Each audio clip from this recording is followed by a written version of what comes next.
সবাইকে স্বাগত জানাচ্ছি সুমন গল্পকথক চ্যানেলের আরও একটি নতুন গল্পের আসরে। আজ আমরা পাঠ করতে চলেছি মানবেন্দ্র পালের লেখা ভূতের গল্প খুনি এর তৃতীয় ও অন্তিম পর্ব। শুরু করছি মানবেন্দ্র পালের লেখা ভূতের গল্প খুনি এর তৃতীয় ও অন্তিম পর্ব। দরজায় কি কেউ কড়া নাড়ছে? হঠাৎ ঘুম ভেঙে গেল দেবব্রতর। অন্ধকার ঘর।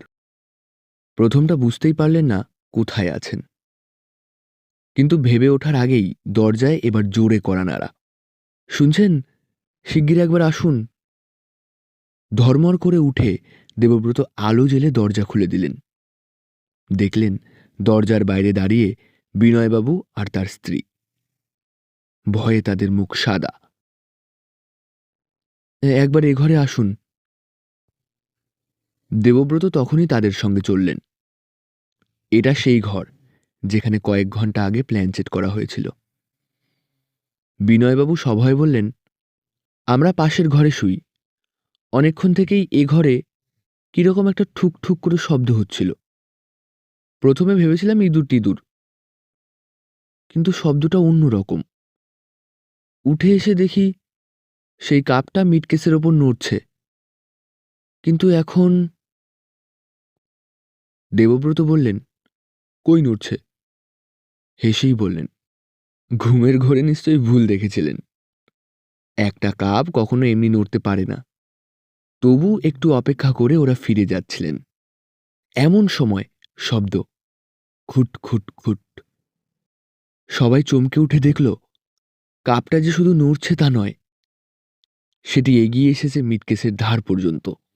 ভয়ে দেবব্রতর মাথার চুল পর্যন্ত খাড়া হয়ে গেল। জীবনে তিনি অনেকবার প্ল্যানচেট করেছেন, কিন্তু এমন দৃশ্য কখনো দেখেননি। কি হবে দেবব্রতবাবু? দেবব্রতবাবু বললেন, স্পিরিট দেখছি এখনো যায়নি, বোধহয় কিছু বলতে চায়। ঠিক আছে, আবার বসুন আপনারা। কিন্তু বিনয়বাবুর স্ত্রী এবার আর কিছুতেই বসতে চাইলেন না। দেবব্রতবাবু বিরক্ত হয়ে বললেন, ঠিক আছে, আমি বসছি। আপনার বসতে তো ভয় করছে না? ভয় করলেও বিনয়বাবুকে বসতে হলো। যথারীতি খড়ি দিয়ে গণ্ডি কেটে তার মধ্যে কাপটা বসিয়ে দেবব্রতবাবু বললেন, নিন, রেডি? বিনয়বাবু কিন্তু দেবব্রতবাবুর দিকে তাকিয়ে কিছু যেন ভাবছিলেন। এবার ইতস্তত করে বললেন, আপনি বসবেন? কিন্তু আপনি তো আমার ভাইকে দেখেননি। দেবব্রতবাবু একটু যেন থমকে গেলেন, বিরক্ত হলেন। বললেন, সে আমি বুঝব। এই বলেই কাপের ওপর আঙুল ছোঁয়ালেন। সঙ্গে সঙ্গেই কাপটা ছোট গণ্ডি থেকে তীব্র গতিতে বেরিয়ে এসে বড় গণ্ডির মধ্যে ঘুরপাক খেতে লাগল। দেবব্রতবাবুর ইঙ্গিতে বিনয়বাবু ভয়ে ভয়ে জিজ্ঞেস করলেন, আপনি কে এসেছেন, দয়া করে জানাবেন? মুহূর্ত মাত্র দেরি না করে কাপটা প্রথমে এগিয়ে গেল আর অক্ষরটির কাছে। তারপর তরতর করে উঠে এলো এ অক্ষরের কাছে। তারপর নেমে ঘুরে এলো এম এর কাছে। সেখান থেকে ই, তারপর এনের কাছে গিয়ে থেমে গেল। সকলে ফিসফিস করে উঠল। রমেনকে? ভুরু কুচকে দেবব্রত জিজ্ঞেস করলেন। আমার ছোট ভাই, এই বলে ফুপিয়ে উঠলেন বিনয়বাবু। কাপটা ততক্ষণে আবার ঘুরতে শুরু করেছে, যেন কিছু বলার জন্যে ছটফট করছে। রমেন ভাই আমার, কেমন আছিস? কি করে তোর এই সর্বনাশ হলো? কে করলো তোর এই সর্বনাশ? এত সব প্রশ্নের উত্তর কোনো স্পিরিটই একসঙ্গে দিতে পারে না। রমেনের আত্মাও দিল না। কাপটা শুধু এবার ধীর গতিতে এগিয়ে গেল এম এর কাছে, তারপর ইউ এর কাছে, তারপর আর, তারপর ডি, তারপর ই, ফের আর। কাপ নড়ে নড়ে নয়, ছুটে চলেছে বৃত্তের এক প্রান্ত থেকে ও প্রান্ত। বিনয়বাবু আঙুল ঠেকিয়ে রাখতে একেবারে ঝুঁকে পড়েছেন কাপের ওপর। আর আশ্চর্য, দেবব্রতবাবুর হাতটা কাঁপছে থরথর করে। এ পর্যন্ত একটা কথাই স্পষ্ট হয়েছে, মার্ডারার। তারপর আরও কটি কথা, উইথ ইউ।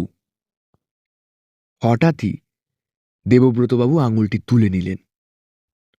সঙ্গে সঙ্গে কাপ নিশ্চল হয়ে গেল। এটাও নিশ্চয়ই কোনো খারাপ স্পিরিট, ভয় দেখাতে চায়।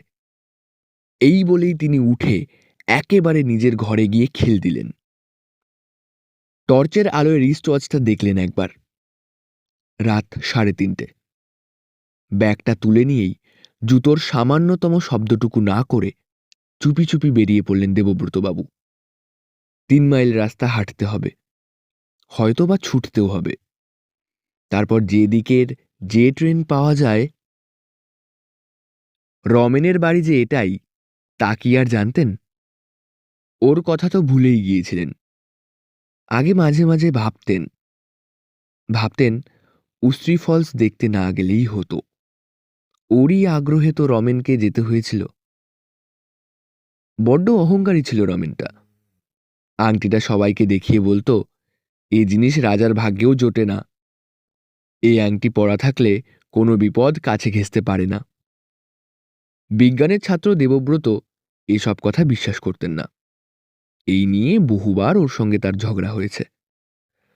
উস্ত্রি প্রপাতের একদম ধারে একটা পাথরের ওপরে দাঁড়িয়ে আবার সেই তর্কের শুরু। রেগে গিয়ে দেবব্রত বলতেন, তাহলে ওই যেখানে তোরে জল পড়ছে সেখানে ঝাঁপ দে, দেখি কি করে বাঁচিস। রমেন আংটিটার দিকে একবার তাকিয়ে নিয়ে বলল, তা পারি। এ কথা বলেও রমেন একটু যেন ইতস্তত করেছিল। একটু নাকানি চোবানি খাওয়ানোর জন্য হঠাৎ দেবব্রত সামান্য একটি ঠেলা দিলেন। রমেন ছিটকে পড়ল 2 পা দূরে আর একটা পাথরের কাছে, যেখানে মোটে 1 হাঁটু জল। কিন্তু জায়গাটা বোধহয় খুব পিছল ছিল। আর তারপরেই সেসব আজ কতদিনের কথা। বয়স তখন কতই বা, 18 কিংবা 19। দেবব্রতবাবু তখন প্রাণপণে ছুটছেন। স্টেশন এখনো অনেক দূর। এখানেই শেষ করছি মানবেন্দ্র পালের লেখা ভূতের গল্প খুনি এর 3য় ও অন্তিম পর্ব। ভিডিওটি ভালো লাগলে অবশ্যই লাইক, কমেন্ট, শেয়ার এবং সাবস্ক্রাইব করবেন এবং আপনাদের বন্ধুদের সঙ্গে ভিডিওটি শেয়ার করবেন। আপনারা যদি ভিডিওটি আমাদের পেজ থেকে দেখে থাকেন, অবশ্যই পেজটিকে একটি লাইক ও ফলো করে দেবেন। সবাই ভালো থাকবেন, সুস্থ থাকবেন। ধন্যবাদ সবাইকে।